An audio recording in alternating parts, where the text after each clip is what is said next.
Hi guys, welcome to How to Maximize. In this video, I will show you how to make custom emojis on Discord mobile.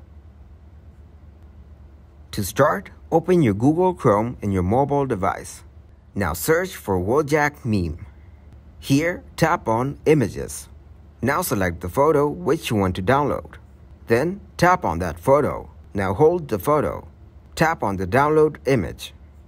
After that, open your Discord application. Here, tap on Menu. Now tap on the three dots. Then tap on Settings. Now scroll down and tap on Emoji. Here, tap on Upload Emoji. Tap on the photos. Then tap on Download. Now tap on that photo. Now crop your photo from here. As you can see, your emoji has been uploaded. Now go back to the general message.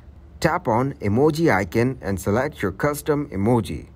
As you can see, your custom emoji is ready.